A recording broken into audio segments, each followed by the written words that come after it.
Act करी। एक गांव में महेश नाम का किसान अपने बेटे पूरन के साथ खेती करता था।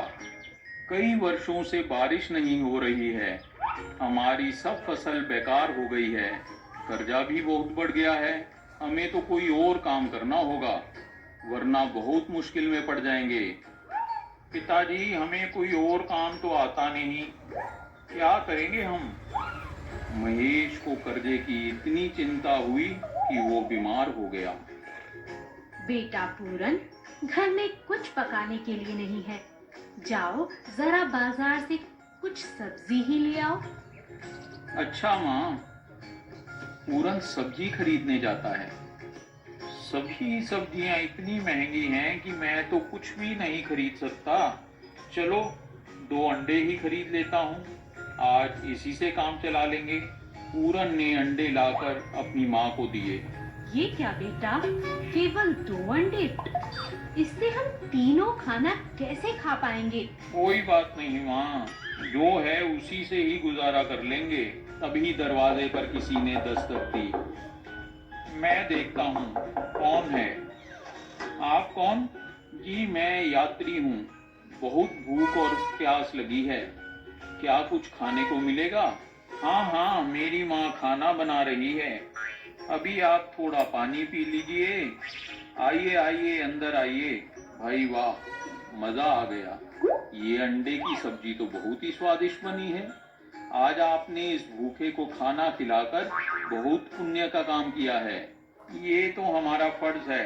आप उम्मीद से हमारे घर आए थे, तो हम आपको खाली पेट कैसे जाने देते? बेटा, क्या काम करते हो? अब मैं काम की तलाश कर रहा हूँ। मेरा नाम भगत राम है। मेरा दूसरे गांव में एक होटल है। बेटा, तुम्हारी माँ इतना अच्छा खाना पकाती है, तुम भी यही काम करो। और यहाँ कोई ढाबा है भी नहीं। मैं तुम्हें कुछ पैसे दे देता हूँ, इससे तुम ये काम शुरू करो। जब पैसे कमा लोगे तो मेरे पैसे मुझे लौटा देना। शुक्रिया, आपने मुझे नई उम्मीद और नई राह दिखाई। पूरन ने वही काम करके खूब पैसे कमाए और उस भगत राम के भी पैसे लौटा दिए। अच्छा करने वाले के साथ हमेशा अच्छा ही होता है। सोने के पंखों वाला हंस। एक तालाब के किनारे एक मछुआरा कुणाल रहता था। वह बहुत गरीब था। मछलियां पकड़कर वो बाजार में बेच देता और जो भी पैसे मिलते उससे गुजारा करता। एक दिन वह तालाब के पास बैठा था।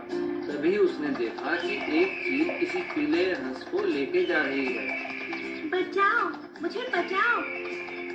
ये देखकर कुणाल चील को भगा देता है और हंस को बचा लेता है और उसे तालाब में छोड़ देता है। शुक्रिया मेरे दोस्त, तुमने मेरी जान बचाई। अब से हम दोनों दोस्त हैं। उस दिन के बाद से हंस रोज कुणाल से मिलता। एक दिन जब कुणाल तालाब पर मछलियां पकड़ने नहीं आया तो हंस खुद उसके घर आ गया। उसने देखा कि कुणाल परेशान है। कुणाल, तुम मेरे पैसे वापस कर दो।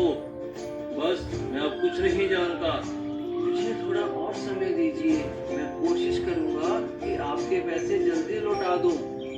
जल्दी करो, अब तुम्हें और समय नहीं मिलेगा। जमींदार वहां से चला गया और तभी हंस वहां आया।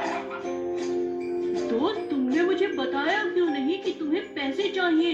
ये लो मेरा एक पंख, ये सोने का है। इसे बेचकर अपना कर्जा चुका दो और आइंदा भी यदि कुछ चाहिए हो तो बेझिझक बोल देना। धन्यवाद दोस्त। जब भी पैसों की जरूरत पड़ती तो कुणाल की पत्नी जिद करके हंस से एक पंख मांग लेती और इसी तरह कुणाल काफी अमीर हो गया। एक दिन उसकी पत्नी ने कहा, देखो जी, आप आज तो हंस से पंख मांग ही लेना। मुझे एक हार पसंद आया है, मुझे उसे लेना है। नहीं, मैं ऐसी छोटी छोटी चीजों के लिए अपने दोस्त को तंग नहीं करूंगा। गुस्सा होकर कुणाल वहां से चला गया और कुछ देर बाद हंस कुणाल के घर आया।